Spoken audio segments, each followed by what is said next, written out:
Assalamualaikum warahmatullahi wabarakatuh. Apa khabar sahabat-sahabat? Alhamdulillah jumpa lagi dalam channel saya di YB TV, channel informasi anda.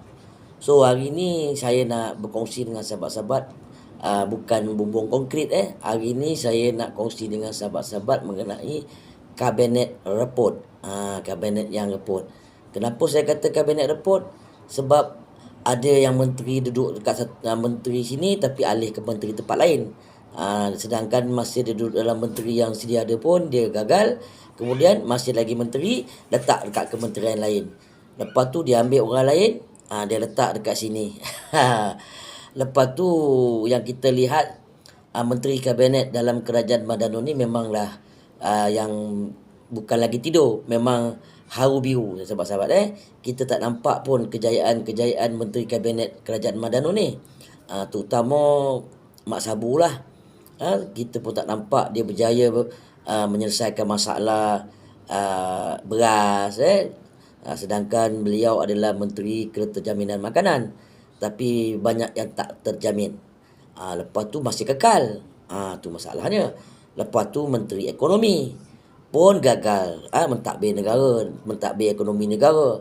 Tapi cakap seolah-olah macam negara ni semuanya hebat-hebat. Dengan orang-orang bodoh bolehlah kau nak kelentong. Sepatutnya menteri ekonomi tu lah tukar kan, sebab tak ada function. Lepas tu diubah-ubah menteri yang duduk kementerian sini pergi kementerian lain, orang yang sama juga, cuma tambah 2-3 orang je lah, orang baru. Jadi bukan bermakna kabinet ni adalah kabinet yang perfect, yang betul-betul hebat. Sahabat-sahabat, kabinet report. Saya panggil kabinet report. Sama je. Kita tengok orang yang pernah duduk dalam 22 bulan kerajaan PH pun dah masuk balik dalam kementerian. Macam Gobind Singh. Gobind Singh masuk balik dalam kementerian. Dulu masa 22 bulan pun macam tu juga. Jadi kita tak faham apa yang kerajaan Madano ni buat dalam merombakan kabinet ni. Kita tak faham apa benda maksud dia. Okay? Jadi yang kita lihat, yang rakyat nampak sekarang ni, bahawa sesungguhnya menteri kabinet ni lebih teruk daripada menteri kabinet yang sebelum ni. Dulu Rafizi Ramli, Papa Non, meroyan-royan suruh Najib tak jawatan. Rafizi Ramli kata menteri kabinet semua tidur. Itu tidur. Yang ini haprak. Lagi teruk daripada menteri kabinet yang kerajaan lepas.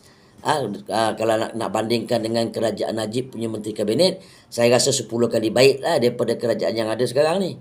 Jadi Papa Non tak payah nak tunjuk hebat lah. Sebab apa? Dengan rombakan kabinet ni sebenarnya Papa Non berada di dalam keadaan yang resah dan gelisah. Sebab Papa Non dia dah bau bahawa sesungguhnya kerajaan Madano ni bakal tumbang. Itu sebab seolah-olah dia buat satu rombakan ni untuk menunjukkan kepada rakyat bahawa Papa Non ni adalah seorang Perdana Menteri yang prihatin kepada rakyat dan prihatin kepada negara, untuk meletakkan menteri-menteri kabinet yang konon-kononnya hebat, untuk mentadbir negara dengan hebat. Padahal sama je. Dia ibarat macam kita orang buang kabinet lama dapur tu, orang buang, kemudian ambil balik, kemudian select, kata cantik, buat elok-elok, pasang balik. Macam itulah kabinet yang ada dalam kerajaan Madano. So itulah sahabat-sahabat, kita memang tak boleh mengharapkan kerajaan Madano ni lah untuk memerintah lebih lama lagi dalam negara kita. Sebab satu demi satu kegagalan yang kita nampak. Tidak ada nampak satu kesan pun yang betul-betul drastik dalam 1 tahun pemerintahan. Yang kita nampak pembaziran, yang kita nampak kegagalan. Sedangkan kos harga hidup rakyat pun tak selesai. Masalah yang harga barang pun tak selesai. Sekarang baru nak lantik Menteri Perdagangan Haiwan Pengguna. Kita tengoklah bagaimana dia mentadbir kementerian dia untuk menjaga harga-harga barang yang sekarang ni melambung naik tanpa kawalan. Itu yang kita nak lihat, betapa hebatnya menteri kabinet yang kononnya ada lah, yang kononnya hebat yang sekarang ni lah, yang kerajaan telah buat rombakan. Pada saya, menteri kabinet yang ada sekarang ni ibarat kabinet gaput lah. Sahabat-sahabat, terpulanglah pendapat sahabat-sahabat. Tapi bagi saya tak nampak apa. Kalau nak bezakan dengan zaman Najib punya menteri kabinet, jauh. Memang jauh beza dia, sahabat-sahabat dia memang jauh. Memang kita tak dapat nak bezakan zaman Najib. Itu pun Papa Nun kata dengan Rafizi Ramli, kerajaan Najib, kerajaan yang tak bagus, suruh Najib letak jawatan. Apa tu Rafizi kata menteri kabinet zaman Najib banyak yang tidur. Yang ini bukan tidur lagi, pengsan tu koi. Kan?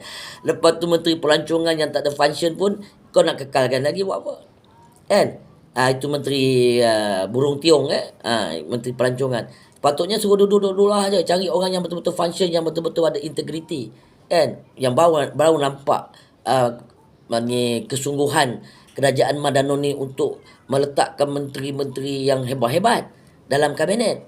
Kan? Jadi selain daripada tu juga sahabat-sahabat, selain daripada kabinet reput ni, apa yang dibuat oleh Papa Nun tentang rombakan kabinet boleh membuatkan ramai ahli-ahli parlimen yang kecewa, ahli-ahli parlimen yang tak puas hati, yang merongon. Kalau kita tengok macam Ulu Langat yang beria-ria mempertahankan PMX, menjerit sana menjerit sini kan. Tapi saya tak nampak pun nama dia satu pun dalam senarai timbalan menteri. Tak je menteri lah, timbalan menteri pun tak nampak. Jadi itulah sahabat-sahabat, apa yang berlaku dalam negara kita ni. Kita memang tak boleh nak mengharapkan kerajaan Madanon ni untuk kekal. Kalau boleh kita tumbangkan secepat yang mungkin, dan saya berharap kepada kepimpinan yang tertinggi supaya selesaikanlah kerja-kerja kamu untuk mencari jalan bagaimana nak tumbangkan kerajaan yang ada sekarang ni. Rakyat dah memang tak boleh terima lagi kerajaan yang masih ada. Yang terima kerajaan yang ada ni adalah walanon yang banyak makan pelantar basi. Jadi kalau nak cerita pasal menteri kabinet, rombakan kabinet, tidak ada satu benda pun yang boleh meyakinkan rakyat negara Malaysia ni tentang perkara tersebut. Tak ada. Tak boleh. Bukan rombakan tu boleh meyakinkan rakyat. Lagi rakyat mengutuk, mengata lagi ada. So itu sajalah sahabat-sahabat perkongsian saya untuk hari ini. InsyaAllah kita jumpa di lain-lain konten. Be and the best. Be and the best. Be and the best. Wabillahi taufiq wa hidayah. Wassalamualaikum warahmatullahi wabarakatuh. Takbir.